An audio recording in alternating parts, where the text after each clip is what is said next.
I recently reviewed the Sennheiser GSP 600, and I mentioned that I liked the build quality, design, comfort, and sound quality, but I did mention that I found the isolated nature of the ear cups a little bit too confining for my subjective taste. Sennheiser is soon to be releasing the GSP 500, an open back counterpart to complement the GSP 600 that I enjoyed so much. Do the changes introduced to this design absolve the admittedly few qualms that I had with the previous version? Let's find out.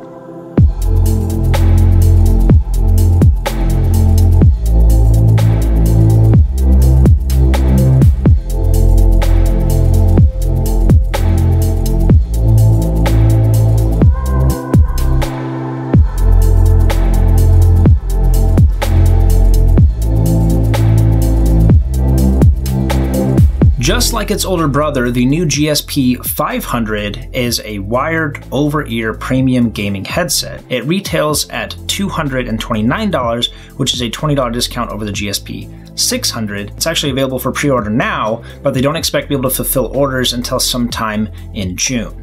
The design is very similar to the GSP 600, but with a few key differences. There are now mesh cutouts on the back to support the open back nature of the headphones, and it uses cloth instead of leather on the ear cups. More subtle red accents adorn the exterior of the headphones, and it now has circles instead of these crazy geometric structures on the more expensive version. There's also less overall tension I found on the headset. It doesn't seem to squeeze your head as much as the previous version does, and I think that's mostly because the GSP 600 is a closed back design that's specifically designed to create a tight seal. The GSP 500 is open back, so maintaining that seal isn't really a priority. They can focus more on creating a more comfortable experience. The GSP 500 is a bit more naturally fitting in my experience and required less time tweaking to get it to a point where it was comfortable. It features the same tension adjustments alongside the top of the headband, albeit given an overall looser spectrum to choose from. The same compatibility options across different devices, such as consoles, mobile devices, and PCs. Uses the same noise-canceling microphone, with the same tilt-up to mute functionality, the same phenomenal volume knob, and I know that seems like an oddly specific thing to praise, but if you watch my previous video, you'll find that this is actually a huge improvement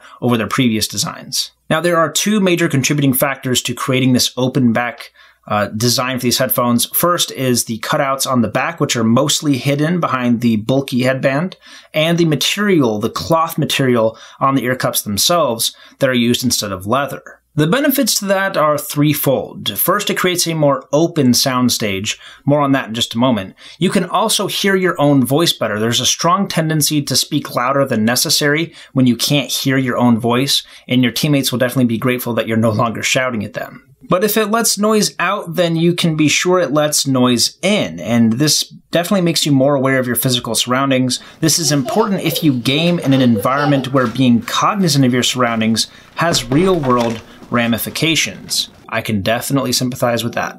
The experience was largely similar to the experience I had with the GSP 600, but with a few small changes. In the sound department, it uses the same drivers, the same general mechanics of the more expensive headset. However, the drivers are tuned a little bit differently. You get the sense that you get a more natural reference type of sound signature, which I personally appreciate because I use these headphones for video editing as well. It does lose a little bit of that punchy bass that I appreciated on the GSP 600, and this is likely due to the fact that it's open and lets a little bit of that sound out. Now, having an open soundstage, that basically means that it gives the impression that the noise is coming from all directions, not just directly over your ears. This creates a more immersive experience when you're gaming, when you're watching videos, or when you're listening to music. There may be a slight tactical advantage in being able to precisely pinpoint exact enemy locations, but the real major benefit is just a more pleasant listening experience.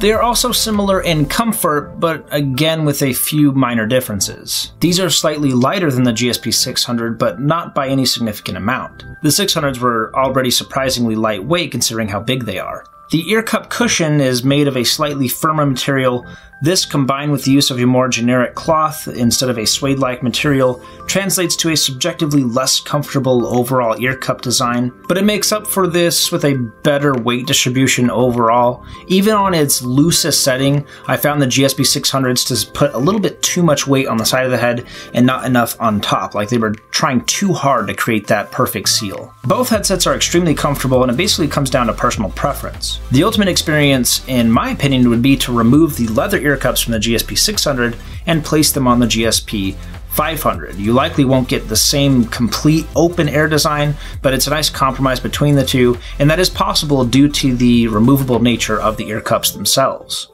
The praise I reserved for the GSP 600 does in fact translate to the GSP 500. However, given the choice between the two, I think I would take the latter. I prefer the sound signature, they're a bit more comfortable, they allow my ears to breathe, and would save me about $20. Not to mention being able to hear what's going on behind me is a nice touch. If you have the opportunity, I would highly recommend trying on both and making a decision from there. Most of the major differences between the two come down to decisions of personal taste. I wouldn't make the decision solely on the $20 savings you get on the GSP 500. Well, thanks for watching. If you appreciated this video, then go ahead and give it a like if you found it insightful. If you want to see other video reviews, you can check those out here. We do other peripherals and PC builds. We do giveaways very often and somewhat often, and always check for those in the video description. And if you want to buy into the products mentioned today, always check the video description where you can find my affiliate link on Amazon. Thanks again for watching, and I will catch you guys in the next one.